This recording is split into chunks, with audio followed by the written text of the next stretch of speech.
요한복음 6장 1절에서 15절 하나님의 말씀을 들으십시오. 그 후에 예수께서 디베랴의 갈릴리 바다 건너편으로 가시매 큰 무리가 따르니 이는 병자들에게 행하시는 표적을 보았음이러라. 예수께서 산에 오르사 제자들과 함께 거기 앉으시니 마침 유대인의 명절인 유월절이 가까운지라.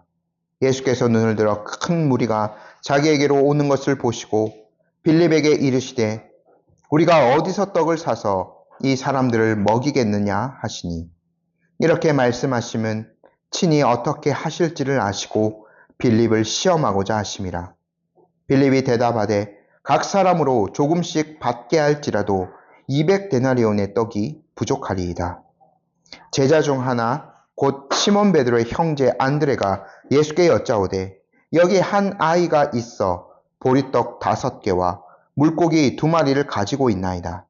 그러나 그것이 이 많은 사람들에게 얼마나 되겠사옵나이까.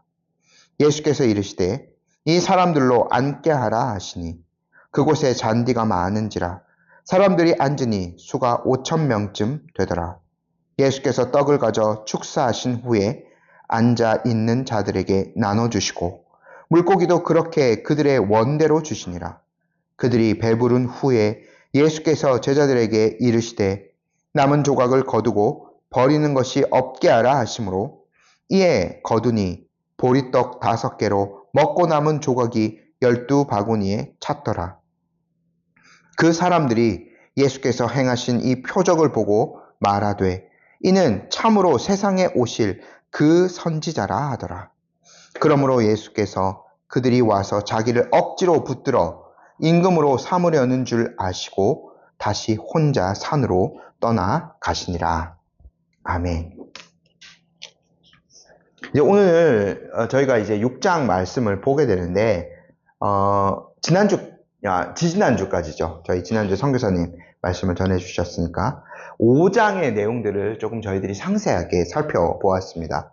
예수님께서 예루살렘에서 사역하셨을 때의 이야기이죠. 두 번째로 가셨을 때라고 볼 수 있겠습니다. 베데스다 연못가에서 38년 된 병자를 고쳐주셨는데 그 사건 이후에 유대인과 크게 논쟁을 벌이셨죠. 안식일에 관한 논쟁, 특별히 예수님의 권위에 관한 논쟁을 벌이셨습니다. 유대인들은 예수님께서 지적하시기를 유대인들은 3가지의 증언을 무시하는데 첫 번째는 당대의 선지자였던 세례 요한의 증언을 무시한 거였습니다. 세례 요한은 예수님을 하나님의 아들로 증언하였죠. 그러나 그들은 세례 요한이 증언하신 바로 그분이 나타나심에도 불구하고 세례 요한보다 더 뛰어난 분이신 예수님의 증언을 결코 받아들이려 하지 않았습니다. 두 번째는 구약 성경의 증언이죠. 모세의 증언이라고도 할 수 있겠습니다. 모든 구약 성경, 특별히 모세 오경에서 예수님에 대한 수많은 증언들이 있었습니다. 유대인들은 겉으로는 우리가 성경 말씀을 존중하고 있다 이야기하였지만 결코 그 성경의 예언을 상세하게 살펴서 예수님이 세상에 오실 바로 그분, 모세가 예언하고 구약의 모든 선지자들이 예언한 바로 그분이 예수님이구나 하는 것을 파악하려 들지도 않았고 믿으려 들지도 않았죠. 세 번째는 예수님께서 직접 행하시는 일들의 증언이 있습니다. 예수님께서 이 땅에 오셔서 행하신 사역들은 대부분의 그 모든 사역들이 생명을 살리시는 사역들이었습니다. 38년 된 병자를 고친 것도 바로 그러한 일. 그러므로 안식일에 그 기적을 일으키셨는데요. 창조주 하나님만이 하실 수 있는 사역을 예수님이 하신 거죠. 예수님이 하시는 그 역사가 바로 예수님께서 하나님의 아들이시고 하나님께서 보내신다라는 것을 명확하게 증거합니다. 하지만 유대인들은 결코 그것들을 받아들이려 하지 않았죠. 처음부터 마음을 닫고 있었기 때문에 결코 그것을 객관적으로도 받아들이지 않았습니다. 그래서 예수님께서는 유대인들이 자신을 영접하지 않는 것에 대해서 엄하게 책망하셨습니다. 그들은 사람의 영광만을 구하고 있었기에 하나님으로부터 오는 영광은 전혀 구하지 않고 있었던 거죠. 요한의 이 관점은 쭉 이렇게 이어지는 것 같습니다.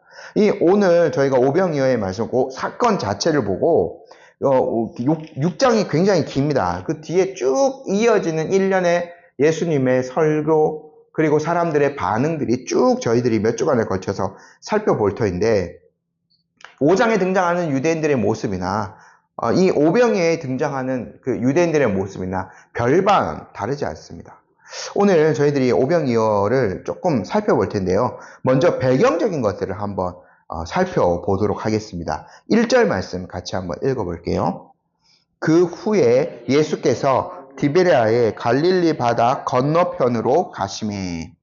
예수님께서는 다시 갈릴리 지역으로 오셨고 아마 이 갈릴리 바다 건너편으로 가셨다는 것은 그 서쪽 지역에서 동쪽 지역으로 그렇게 배를 타고 건너가시는 것으로 저희가 추적해 볼 수 있겠습니다. 근데 이 디베랴라는 또 이름을 쓰는데 갈릴리 호수의 또 다른 이름입니다. 근데 요거는 로마식 이름이라고 보면 될 것 같아요. 그 주후 약 20년경에 로마를 다스리던 황제의 이름이 티베리우스였습니다. 근데 이제 아마 요 사람과 어떤 관련돼서 이 황제의 업적을 기리기 위해서나 그래서 그 갈릴리 호수 유대인들이 부르던 그 이름 대신에 디베랴라는 지명으로도 불리기도 했던 것으로 보입니다. 근데 저희가 그 모든 복음서에서도 그렇고 이 갈릴리 호수를 바다라고도 칭하는 것들을 저희가 보게 됩니다. 이제 상호 교차하면서 이렇게 쓰게 되는데요. 저희가 사도행전에서 봤는데 그 지중해 바다 같은 경우에는 주로 대해, 아주 큰 바다 이렇게 표현하고 요 갈릴리 호수를 호수라고도 표현하고 바다라고도 표현하는데 상호 교차적으로 쓴다고 보면 되겠습니다. 저희는 그 우리나라 땅 안에 엄청나게 큰 호수, 물론 이제 그 댐을 만들어서 이렇게 인공적으로 이렇게 만들어진 어떤 호수 같은 경우도 있지만 그런 것들이 잘 없기 때문에 바다 그리고 호수 이런 걸 명확하게 이제 구분하는데요. 좀 이렇게 현재도 외국 같은 경우에는 제가 그 1년 동안 이제 단기 선교사로 있었던 우즈베키스탄이 내륙 국가예요. 전혀 그 나라는 이제 그 어느 국경선을 가도 내륙이기 때문에 바다로 갈 수가 없어요. 근데 이제 그 안에 있는 엄청나게 큰 호수 끝에 있는 큰 그 아랄레라는 큰 호수가 있는데 거기 사람들은 전부 다 거기를 바다라고 부르거든요. 근데 지금은 뭐 환경 문제 때문에 이제 그 호수가 거의 사막화가 되었지만 사람들은 바다라고 다 불러. 그러니까 상호 교차적으로. 저희가 이제 여기 그 갈릴리 호수 바다라는 이 표현은 그렇게 교차적으로 쓴다라고 생각하시면 될 것 같습니다. 근데 요 때에도 큰 무리가 지금 예수님을 따르고 있어요. 2절 저희 또 함께 한번 읽어볼게요. 큰 무리가 따르니 이는 병자들에게 행하시는 표적을 보았음이러라. 저희가요 지금까지 쭉 보고 있잖아요. 요한복음에 정식으로 기록된 순서를 따지면 오병이어의 기적은 4번째입니다. 첫 번째, 예수님이 가나의 혼인잔치에서 물로 포도주를 만드신 사건이 있었죠. 두 번째, 왕의 신하의 아들을 고치신 사건이 있었죠. 이것도 가나에서 있었던 거고요. 세 번째, 저 5장에서 봤죠. 38년 된 병자를 고치신 사건. 그렇게 하고 네 번째 드디어 요 오병이어의 기적이 등장하는데요. 근데 예수님이 이 요한복음도 마찬가지입니다. 그리고 다른 복음서도 마찬가지고 예수님이 행하신 모든 이적들, 모든 어떤 그 가르침들이 다 기록되어 있지 않아요. 이 요한복음의 마지막 절 21장 25절이 뭐라고 적혀있냐면 요한이 이렇게 기록했습니다. 예수께서 행하신 일이 이 외에도 많으니 만일 낱낱이 기록된다면 이 세상이라도 이 기록된 책을 두기에 부족할 줄 아노라. 예수님이 지금 이 기록된 사건들 외에 중간중간에 수많은 그런 이적들을 일으키신 거죠. 이 오병이어의 이 사건을 일으키실 때도 가르치시면 사람들을 고치시고 하셨거든요. 그러니까 사람들이 예수님의 행하시는 그 일들을 보고 특별히 이때에 얼마나 아픈 사람들이 많았습니까? 그래서 수많은 사람들이 예수님께로 오는 거죠. 근데 저희가 이거를 또 한편으로 살펴보면 사람들의 반응이 거의 비슷해요. 예수님께서 이렇게 어떤 눈에 보여지는 그 사람들을 고치고 먹이고 하는 눈에 사람들이 자기들에게 유익이 되는 어떤 사건을 해 주셨을 때는 관심을 많이 둬요. 그러니까 병자들이 고쳐지니까 예수님을 열렬히 환영하고 예수님을 따라가는, 나중에 이 오병이어 사건 이후에 보십시오. 사람들이요, 배 타고 예수님이 가는 것보다 더 빠르게 달려가지고 반대편으로 가서 예수님을 기다리고 있거든요. 그러니까 사람들이 이런 거죠. 근데 이거 한번 저희가 잘 이런 믿음들에 대해서는 잘 생각해 볼 필요가 있습니다. 예수님이 이적을 일으키셔서 많은 사람들의 어떤 주목을 받게 되는데 이것이 예수님의 궁극적인 목적이 아니라는 것을 저희가 분명히 보고 있죠. 이렇게 하셔서 예수님이 이루고자 하시는 것이 무엇인가? 왜 이렇게 하셨는가? 사람들의 마음이 이 정도로 완악한 거예요. 이러한 놀라운 이적들이 없으면 관심을 두지 않아. 하나님을 향해서 마음을 조금이라도 열지 않아요. 그래서 예수님께서 그 두 번째 표적, 왕의 신하의 아들을 고치셨을 때 이런 말씀 하시지 않았습니까? 요한복음 4장 48절입니다. 예수께서 이르시되 너희는 표적과 기사를 보지 못하면 도무지 믿지 아니하리라. 이만큼 사람들의 마음이 완악해져 있는 거예요.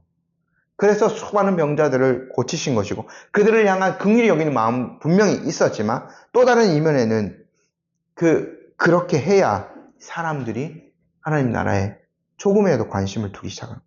이 오병이의 사건도 마찬가지입니다.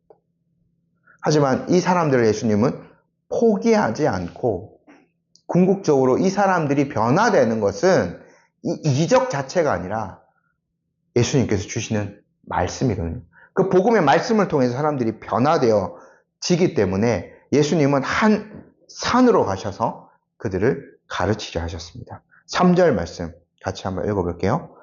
예수께서 산에 오르사 제자들과 함께 거기 앉으시니 배경적인 장소는 갈릴리 동쪽의 어느 산입니다. 이 특정된 산은 아닌데 저희가 그 높은 산이라기보다는 어떤 구릉지대, 옛날 왜 윈도우 그 배경화면 보면은 딱 그런 어떤 파란 초록색의 그런 것들이 있지 않습니까? 그 정도의 구릉이라고도 볼 수 있는데 특정된 산은 아니에요. 그렇지만 지금 요한이요, 우리 그 성경에는 관사를 잘 표현 안 하는 것이 있어요. 그런데 헬라어 그 관사를 붙여가지고 그 산이라고 표기합니다. 산의 이름이 중요한 것이 왜 그 산이라고 표기했냐면 이거는 지금 현재 지명에서 어떤 특정한 그 산이라기보다는 구약의 어떤 한 산을 지칭하는 거죠.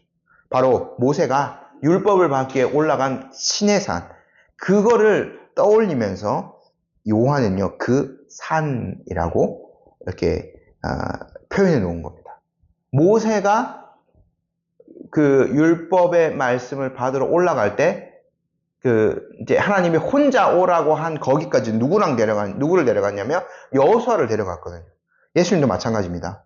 지금 요 산에, 특정한 산에 이제 올라가서 가르치시기 위해서 제자들을 데리고 가서 이제 거기에 앉으신 거죠.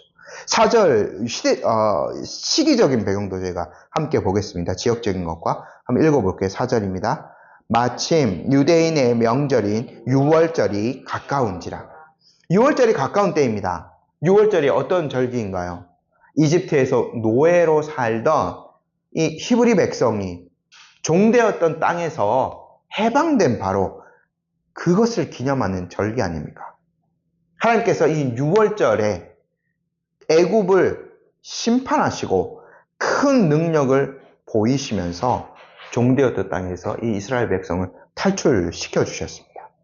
이것을 기념하여서 먹는 식사가 6월절 식사죠. 그래서 어린 양의 그 피를 발라야 하지 않았습니까? 피를 바르려면 어린 양을 잡아야 해요. 그래서 그 피를 문설주에 바르는 그 집은 하나님이 뛰어넘어가지고, 그래서 6월입니다. 그 재앙을 면하여 주겠다 말씀하셨거든요. 그것을 기념한 절기죠. 그래서 양을 잡고 발효되지 않은 그 빵을 먹었습니다. 그렇게 먹이신 식사가 바로 6월절 식사이지 않습니까? 이러한 때에 그 6월절 절기에 예수님께서는 모세처럼 산에 오르셔서 하나님의 말씀을 주시고요. 동일하게 이 6월절에 식사를 대체한 자신의 그 주시는 양식들, 그것들로 자신의 백성들을 풍성케 하여 주실 겁니다. 오병이어 여러 설교들도 아마 많이 들으셨을 건데요. 저희가 개척 완전 초기에 마가복음 말씀을 나눈 적이 있는데 다 봤죠. 근데 마가복음에도 오병이의 기적이 나오고 모든 복음서에 기록된 유일한 이적이라고 말씀드릴 수 있겠습니다. 근데요, 이 요한이 아주 조금 후대에 요한복음을 기록한 것이기 때문에 조금 더 보충적인 내용도 기록되어져 있는데요. 5절 말씀 저희 함께 한번 읽어볼게요. 예수께서 눈을 들어 큰 무리가 자기에게로 오는 것을 보시고 빌립에게 이르시되 우리가 어디서 떡을 사서 이 사람들을 먹이겠느냐 하시니, 예수님은요 그 큰 무리들, 자신의 병 고치는 이적을 보고 따라왔던 그 큰 무리들을 친절하게 영접하셨어요. 그들을 일일이 가르치시기도 하고 또 아픈 자를 일일이 고치시기도 하셨습니다. 그래서 이 요한복음에 행역되어 있는 부분 다 다른 복음서에 있기 때문에, 뭐 마가복음 14장이나 마태복음 14장이나 마가복음 6장 이런 게 다 기록되어 있습니다. 지금 그 내용들 이 요한은 기록할 필요가 없기 때문에 하지 않은 건데, 일일이 고치. 그래서 오전부터 시작해서 이제 해지고 저녁이 된 거예요. 그러니까 하루 종일 이 사람들이 예수님을 따라왔기 때문에 그 말씀을 듣고 사람들이 고쳐지는 것을 보고 했기 때문에 배가 고파서 허기진 상태가 된 거죠. 근데 예수님께서는 그것들을 그냥 보시지 않으시고 이 문제를 해결하시기 위해서 빌립에게 따로 말씀하신 거예요. 왜 빌립을 부르셨냐면 아마 몇 가지 추정컨대 지금 요 산이라고 표현된 요 장소가 빌립의 출신지인 벳세다랑 가까운 지역이기 때문에 아마 빌립에게 이러한 그 질문을 하셨던 것으로 보이고, 또 빌립을 보면 요 상황 판단력이나 계산력이 매우 뛰어났던 사람으로 보입니다. 빌립의 계산이 거의 정확해요. 저희 7절 말씀, 6절 말씀, 7절 말씀을 먼저 한번 볼게요. 읽겠습니다. 빌립이 대답하되 각 사람으로 조금씩 받게 할지라도 200데나리온의 떡이 부족하리이다. 200데나리온 이상. 근데 저희가 아까 읽었지만 10절 말씀 보면 5,000명이잖아요. 모인 사람들이. 단순 계산 5,000명인데 이 사람을 조금이라도 먹여서 허기를 면하게 하려면 200데나리온의 돈을 가지고 떡을 사도 부족합니다 라고 이제 빌립이 대답한 거예요. 빌립이요 굉장히 정확한 사람입니다. 한번 그냥 아주 그냥 쉽게 한 데나리온은 하루의 품삯이라고 알려져 있거든요. 그러면 뭐 오늘날 이거보다 더 되지만 그냥 계산하기 쉽게 하기 위해서 일당이니까 10만원으로 딱 계산을 해서 잡아보면, 그냥 쭉 잡아보면 200데나리온이면 2천만원이죠. 그러면 5천명이 모이면 한 사람당 4천원이 떨어져요. 빌립의 계산, 오늘날로 그냥 단순히 우리의 상황으로 계산해보면 빌립의 계산법으로는 한 사람당 4천원짜리 도시락을 줄 수 있는 거예요. 근데 이때 셈법으로는 5천명이 남자만 있는 거지 않습니까? 그래서 아이들, 여자들 치면 그냥 그 2배, 10,000명이라고 치면 빌립의 계산법으로는 오늘날로 치면 한 2,000원 정도의 도시락을 줄 수 있는 거예요. 편의점 가가지고 오늘날로 치면 겨우 그냥 제일 싼 컵라면 하나, 도시락 컵라면 하나, 그리고 삼각김밥 하나 정도 딱 살 수 있는 돈이 2,000원 정도 되지 않습니까? 빌립의 계산법이에요. 넉넉하지 않은 거죠. 근데 예수님이 원하시는 답변은 그게 아니었어요. 그런 계산적인 답변을 빌립에게 요구하신 하신 것이 아니죠. 6절 말씀 저희 함께 한번 읽어볼게요. 이렇게 말씀하심은 친히 어떻게 하실지를 아시고 빌립을 시험하고자 하심이라. 그런 답변을 듣고자 하신 것이 아닙니다. 요즘 뭐 AI에 딱 하면 딱 정확한 어떤 답변이 뭐 잘 나옵니다. 빌립도 그런 계산적인 사람이라 예수님이 말씀하셨을 때 딱 그 5,000명 딱 계산해보고 떡이 지금 얼마라서 200데나리 필요합니다라고 정확한 그런 답변을 했지만 예수님이 원한 건 그게 아니었어요. 그리고 또 다른 제자 안드레가 다른 해법을 제시하죠. 8절 9절 말씀 저희 함께 한번 읽어볼게요. 제자 중 하나 곧 시몬 베드로의 형제 안드레가 예수께 여짜오되 여기 한 아이가 있어 보리떡 5개와 물고기 2마리를 가지고 있나이다. 그러나 그것이 이 많은 사람들에게 얼마나 되겠사옵나이까. 안드레는 빌립보다 계산적인 사람은 아니지만 적극적으로 행동하는 면이 있던 사람이었어요. 근데 이렇게 했을지라도 찾아낸 것이요 겨우 보리떡 5개, 물고기 2마리입니다. 보리떡이랑 가장 보잘것없는 그런 떡인 거죠. 빵이지 않습니까? 우리는 떡으로 표현했지만 여기 표현된 요 떡이라고 표현된 거는 부침개처럼 동그랗고 넓적한 모양으로 그 뜨거워진 어떤 그 팬이라던가 돌 위에다가 이렇게 구운 거죠. 그러니까 오늘날로 굳이 따지면은 그 왜 인도에 란이라는 빵이 있잖아요. 이렇게 아주 얇은 그 정도 빵, 여기 손바닥 정도? 그게 5개 정도면, 그리고 물고기 2마리는 아주 큰, 저희로 생각하면 안 됩니다. 막 제주도 가면은 막 뭐 몇 미터짜리 뭐 갈치 이런 거 나오고 뭐 그런다고 하죠. 그런 게 아니라 조그만 물고기 그것들을 그냥 소금에 절여 놓은 거. 이 빵이랑 겨우 한 끼 할 수 있을 정도의 그런 식사에 물고기 떡 5개, 물고기 2마리는 그 정도입니다. 아이 혼자 아니면 겨우 그 옆에 사람이랑 나눠 먹을 정도의 양만 있었던 거죠. 그래서 어떤 사람은 이렇게 얘기하기도 합니다.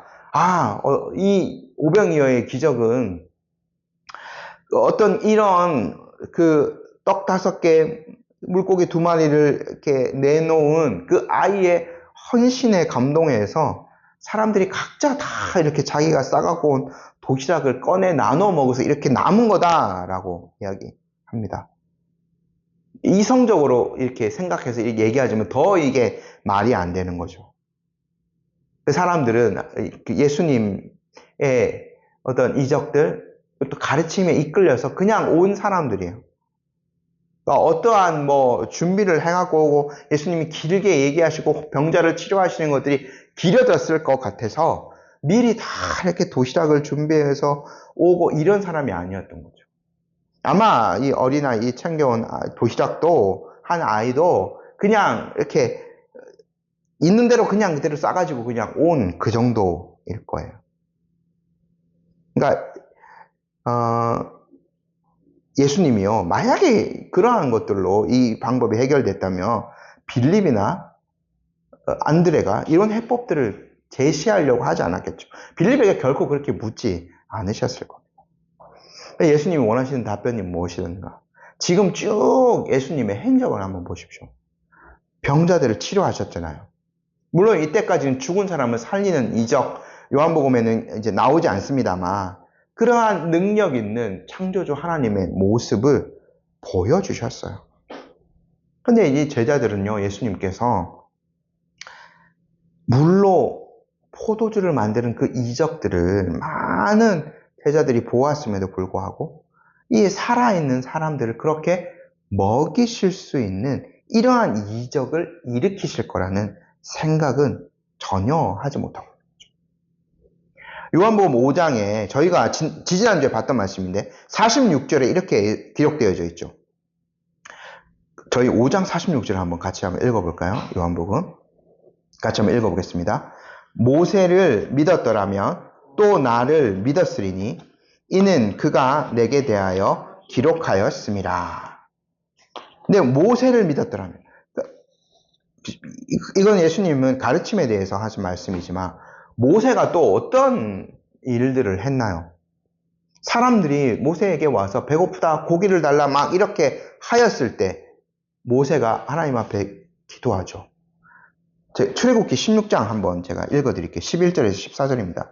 여호와께서 모세에게 말씀하여 이르시되 내가 이스라엘 자손의 원망함을 들었노라. 그들에게 말하여 이르기를 너희가 해질 때에는 고기를 먹고 아침에는 떡으로 배부르리니 내가 여호와 너희의 하나님인 줄 알리라 하시니라.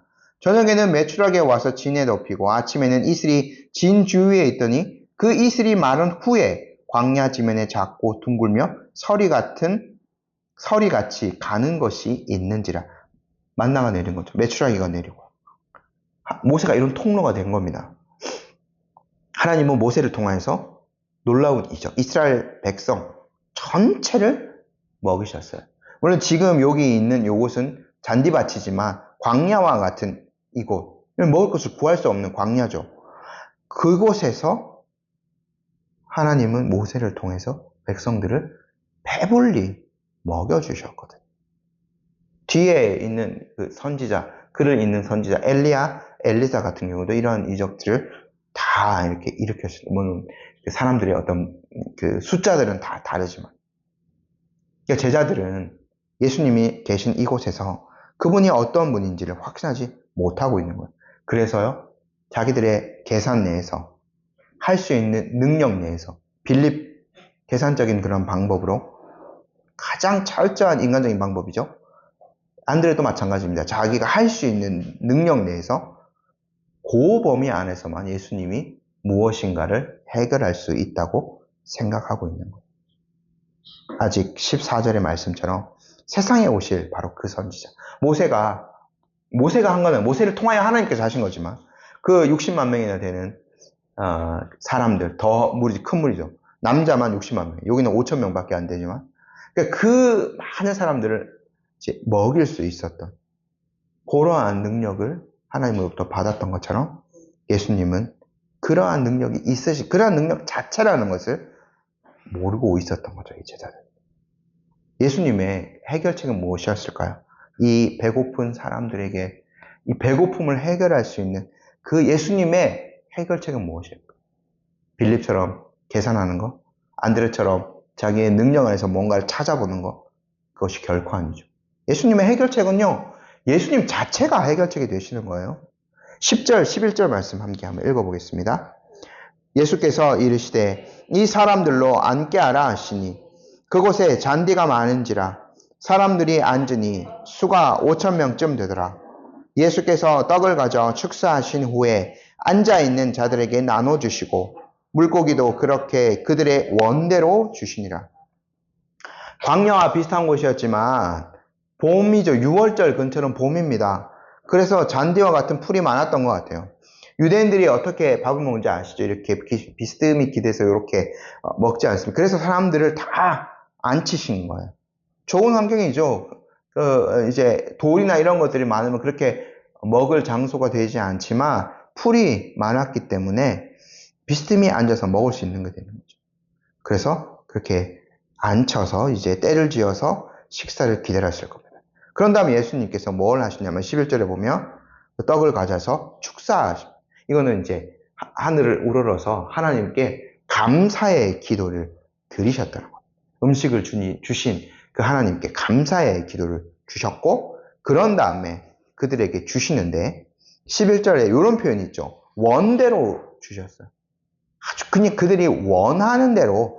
그러니까 이거 자율배식이라고도 할 수 있겠습니다. 저희 자율배식에서 만약에 하면 적게 먹고 싶으면 적게 가져가고 많이 먹고 싶으면 많이 이제 푸지 않습니까? 저는 꽤 많이 이렇게 갖고 갑니다. 그렇게 되면. 이렇게 그들이 원대로 마음껏 먹고 배불리는 거죠. 그렇게 해서 남은 것들이 있을 정도였어요. 12절, 13절 말씀 함께 보겠습니다. 그들이 배부른 후에 예수께서 제자들에게 이르시되 남은 조각을 거두고 버리는 것이 없게 하라 하시므로 이에 거두니 보리떡 5개로 먹고 남은 조각이 12바구니에 찼더라. 하나님의 능력이 나타났어요. 모든 사람들이 배부를 만큼 먹었습니다. 광야에서 만나를 내려주신 그 이적들이 하늘로부터 이러한 예수님께서 감사 기도를 드리셨을 때 하늘로부터 이러한 떡과 고기가 내려온 거죠. 그래서 모든 사람이 먹고 12바구니나 거뒀어요. 출애굽기 다시 한번 생각해 보면 60만 명이 되는 사람은 결코 배가 고프지 않았습니다. 하나님께서 먹을 만큼 충분히 그들에게 먹을 걸 주셨어요. 그 사람들이 불평한 거는 배가 고팠기 때문에, 출애굽 백성들이 배가 고팠기 때문에 불평한 것이 아니라 지겨워서, 그 만나만 먹으니까 지겨워서 불평했던 거죠. 근데 이 지금 있는 사람들의 조상들은 하나님의 선하심을 광야에서 맛본 거예요. 지금 이 백성들도 마찬가지인 거죠. 이들은 예수님의 말씀을 듣고자, 때로는 병고침의 그런 이적의 그 혜택을 누리고자 이 산에 모였어요. 그들의 내면을 다 알고 계시지만 이들이 이러한 이적들, 이렇게 먹이는 이적들, 고치는 이적들이 없으면 전혀 하나님 나라에 관심이 없을 거 예수님이 아셨지만 예수님은 그들을 외면하지 않으신 거죠. 그들의 육체적인 어떤 필요를 외면하지 않으셨어요. 그래서 배불리 먹이신 거죠. 이들을 향한 긍휼히 여기는 마음을 펼쳐 보여준 거예요. 이스라엘 백성들 다시 한번 광야 비교하면서 설명드릴게요. 이스라엘 백성들 이미 출애굽했어요. 구원받은 백성이라고도 볼 수 있죠. 하지만 그것이 끝이 아닙니다. 어디로 가야 돼요? 가나안 땅으로 들어가야 구원이 완성되는 거예요. 그러면 그러기 위해서는 무엇이 필요한가? 끊임없이 광야를 걸어가야 하지 않습니까? 그래서 그들에게는 먹을 것이 필요해요. 그래서 하늘로부터 만나를 내려주셔서 그들을 배불리 먹여주신 거죠. 그 에너지를 가지고 하나님이 약속하신 땅, 이미 그들의 조상인 아브라함에게 약속하신 그 땅으로 가야 되기 때문에 그렇게 먹여주신 거예요. 먹고 힘을 내야 되기 때문에 하나님이 그들을 먹여주신 거예요. 지금 예수님이 상대하시는 이 백성들, 광야 백성들도 마찬가지입니다. 이들 중에 대다수가 나중에 보면 예수님을 떠나가지만 이 하나님의 백성답게 살아가려는 그 사람들은요, 먹고 힘을 내야 돼요. 육체가 살아있어야 되는 겁니다. 그러니까 예수님이 그들을 돌보시면서 먹을 것을 주시는 거죠. 우리도 동일합니다. 어떤 사람들은 물론 이것이 완전히 틀렸다 그런 건 아니지만 무조건 어떤 영적인 것만 얘기합니다. 그렇게 신령하게 살아가는 것처럼만 얘기해요. 근데요, 우리가 이 땅에서 살아가는 것은요, 우리 육체를 갖고 있는 사람이기 때문에 하나님이 우리에게 먹을 것들을 공급해 주셔야만 합니다. 그래서 주기도문에도 일용할 양식에 대해서 강구하는 것들이 들어가요. 예수님이 직접 가르치신 기도에도 그게 들어가 있는 거예요. 근데요, 그게 누구로부터 온다고요? 하늘에 계신 아버지로부터 그리스도를 통해서 우리에게 주시는 겁니다. 오병이의 기적을 통해서 또 살펴보면 뭐냐면 예수님이 그들을 배불리 먹여주시는데 그 보리떡 5개, 물고기 두 마리가 완전 산의 진미로 변해서 기름진 양고기, 염소고기 막 이런 것들로 변해가지고 그들을 먹이신 게 결코 아니죠. 남은 것들이요, 떡이 남은 거예요. 12바구니에 거둔 게요, 그 보리떡 5개를 먹고 남은 조각입니다. 12바구니에 찼을 정도예요. 그러니까 막 고기가 남고 뭐 이런 거 그걸로 변한 게 아니라 요걸 주시는, 가장 사람들이 그냥 그 가난한 사람들이 먹을 수 있는 그 식사에 그걸로 사람들을 배불리 먹이시고 남았던 거죠. 우리의 인생도 마찬가지예요. 하나님 갑자기 우리에게 뭐 어떤 것들 막 이렇게 로또 복권이 당첨되던가, 저희 교회도 맞아요. 갑자기 막 이렇게 수백 명의 수십 명의 사람들이 몰려온다든가 그런 것이 아니죠. 하나님이 우리를 다루는 방식은 이거예요. 엄청나게 좋은 것이 아니라 필요한 것들, 그들이 충분히 먹고 하나님께 감사할 수 있는 것들, 이러한 것들로 채워주시는 거죠. 그래서 유대인들이 이러한 반응을 보입니다. 14절 읽어보겠습니다. 그 사람들이 예수께서 행하신 이 표적을 보고 말하되 이는 참으로 세상에 오실 그 선지자라 하더라. 제가 이 세상에 오실 그 선지자, 요한복음 설교하면서 많이 이제 말씀드렸습니다. 신명기 18장 15절에서 19절에 그 모세가 예언한 바로 그 선지자. 이것들을 사람들이 염두에 둔 거죠. 모세를 통해 만나라는 식사가 내렸던 것처럼 동일한 그러한 그 선지자적인 능력, 모세가 예언한 바로 그분, 이 예수님께서 그들에게 배부른 식사를 주셨기 때문에 사람들은 이러한 반응을 보였던 거예요. 물론 이 모세가 예언한 것들, 또 사람들의 이러한 반응들에 대해서는 다양한 해석들이 좀 있지만요. 이거는요, 종말에 오실 메시아를 나타내는 고백이다라고 충분히 이해할 수 있습니다. 하지만 사람들이 거기에서요, 무엇이 틀리냐면 적용이 이제 틀려버리게 되는 거죠. 15절 말씀 저희 함께 읽어보겠습니다. 그러므로 예수께서 그들이 와서 자기를 억지로 붙들어 임금으로 삼으려는 줄 아시고 다시 혼자 산으로 떠나가시니라. 이 사람들이 생각한 거는요, 육체적인 정치적인 메시아인 거예요. 그래서 우리를 로마의 압제로부터 해결해주고 이 사람들의 해결책, 저희도 생각해보면 저는 그 시대를 모릅니다만 예전에 보릿고개, 그게 그 말이 그냥 생긴 게 아니라 어떻게 보면 수백 년 동안 내려온 거지 않습니까? 그 배고픔, 가난함, 그게 해결된 지 얼마 되지 않잖아요. 채 100년, 50년 되지 않잖아요. 이 사람들은 얼마나 더 했겠습니까? 그들이 늘 배고픔 가운데 살아야 되고 뭔가 물자가 부족한 가운데 살아야만 했던 사람이고 의료 혜택이 거의 없이 그냥 아프면 죽어야 되는 그러한 상황 가운데 살아있던 사람이죠. 근데 예수님 보니까 어때요? 병도 해결해주고 먹을 것도 해결해주고 이 사람이면 충분히 우리의 모든 것들을 다 육체적으로 채워줄 수 있는 분이구나 라고 생각했던 거죠. 그래서 억지로 임금으로 삼으려 해서 이제 로마에 대항하고 자기들을 충분히 배불리 해줄 그런 사람으로 생각했던 거죠. 이들은 메시아를 그렇게 생각하고 있던 거예요. 근데요, 이 사람들의 태도는요, 광야의 백성들도 그랬는데요. 만약에 자기들이 원하는 것들이 채워지지 않으면 이러한 태도를 보이는 사람들 쉽게 그냥 획 돌아서 버립니다. 채워지지 않으면 바로 그냥 그 사람 버려버리고 저 사람이 무슨 우리의 구원자 되면서 버려버리고 돌팔매질 해버립니다. 바로 요한복음 6장의 뒤에 나온 사람들의 반응이 그거예요. 그리고요, 십자가에서 예수님께 등을 돌린 수많은 사람들의 태도가 바로 그것인 거죠. 예수님은 그러한 분으로만 이 땅에 오신 분이 아니시죠. 그들의 영육 전체를 구원하실 분으로 오신 분이지 않습니까? 하지만 주님은 이 백성을 향한 긍휼을 이 오병이의 기적을 통해서 충분히 보여주셨어요.